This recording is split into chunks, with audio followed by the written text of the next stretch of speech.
Untuk mengetahui informasi terkini kasus dugaan impor gula, kita langsung sapa jurnalis Kompas TV, Tifal Solesa dari Gedung Kejaksaan Agung. Tifal, bagaimana dengan kerangka kasus ini jika memang belum ada bukti aliran dana ke Tom Lembong?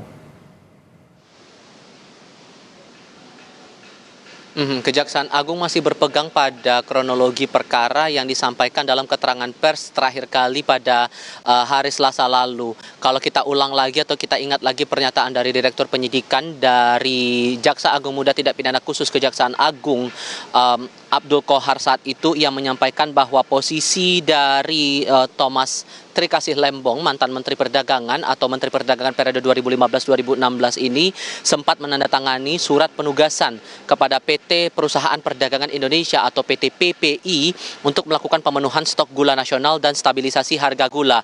Tapi di sisi lainnya saat penandatanganan itu atau kebijakan itu diambil, kondisinya stok gula dalam keadaan surplus. Itu satu poin halnya yang perlu dipertegas begitu oleh pihak Kejaksaan Agung Republik Indonesia. Nah, bagaimana caranya? Kalau dari keterangan terakhir dari Kejaksaan Agung disebutkan bahwa PT PPI ini kemudian bekerja sama dengan produsen gula dalam negeri untuk memasok atau mengolah gula kristal mentah impor ini menjadi gula kristal putih sebanyak 300.000 ton. Nah, berdasarkan penugasan itu, PT PPI ini kemudian membuat perjanjian kerjasama dengan total 8 perusahaan swasta untuk membantu proses dari pemenuhan kebutuhan gula di dalam negeri.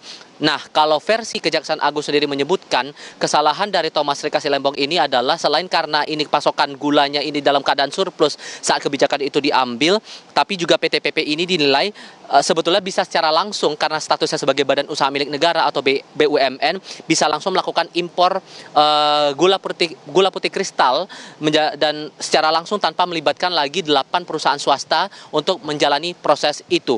Sehingga pada akhirnya kemarin dalam keterangan pers yang disampaikan oleh Abdul Qohar, negara mengalami kerugian dengan taksiran angkanya sekitar 400 miliar rupiah. Nah, yang jadi pertanyaan sekarang, mengingat Thomas Trikasih Lembong ini dijerat dengan 2 pasal dalam Undang-Undang Tindak Pidana Korupsi dengan dugaan korupsi, berapa besar aliran dana yang diterima Thomas dalam perkara ini, bagaimana alur penerimaan dana dari berbagai pihak, siapa menerima kepada siapa, benefitnya apa kemudian setelah pemberian korupsi atau suap itu diberikan antara pihak satu kepada pihak yang lain, dan berapa besar penerimaan uang yang diterima oleh Thomas Lembong dalam perkara ini. Nah, pihak Kejaksaan Agung menegaskan bahwa untuk aliran dana ini masih tetap diselidiki, masih tetap ditelusuri.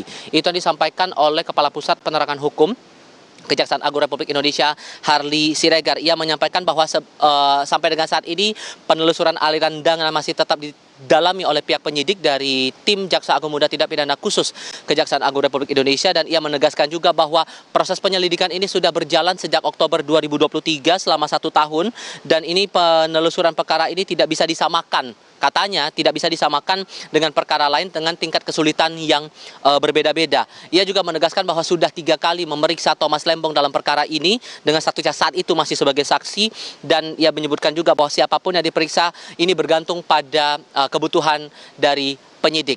Ada dorongan sebetulnya dari pihak lain terkait dengan perkara ini untuk meminta Kejaksaan Agung memperjelas lagi bagaimana aliran dana dalam perkara ini, siapa yang diuntungkan di balik suap pengambilan kebijakan impor gula kristal putih ini, dan betulkah kemudian kerugian negara ini sebesar 400 miliar rupiah ataukah ada potensi bisa lebih besar daripada itu.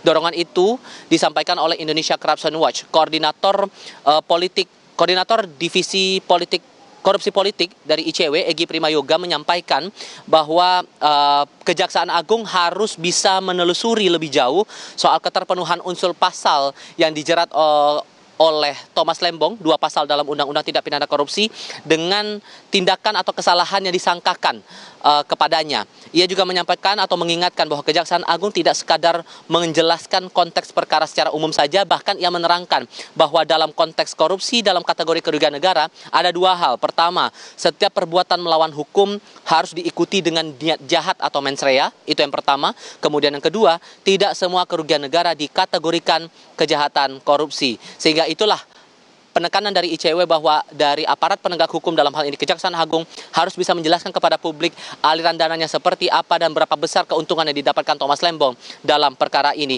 Ia pun juga menyampaikan bahwa Kejaksaan Agung perlu menelusuri aktor-aktor lain, lembaga-lembaga lain atau kementerian lain yang berkaitan langsung dengan kebijakan impor gula ini. Tak sebatas pada Kementerian Perdagangan dan tak sebatas pada Thomas Lembong yang menjabat saat itu sebagai Menteri Perdagangan 2015-2016, tapi juga kepada pihak-pihak lain yang ditengarai bertalian berkaitan langsung terhadap kasus ini. Ini semata-mata untuk bisa memperjelas konteks dari kasus ini dan tidak semata-mata pada urusan kebijakannya saja, tapi karena ini berurusan dengan atau dugaannya adalah dugaan korupsi, maka perlu ditegaskan juga soal aliran dana itu datang dari mana dan kepada siapa dana itu diterima oleh pihak-pihak terkait. Bella. Kita akan nantikan penjelasan dari Kejaksaan Agung terkait dengan kejelasan aliran dana korupsi impor gula ini terhadap Thomas Lembong.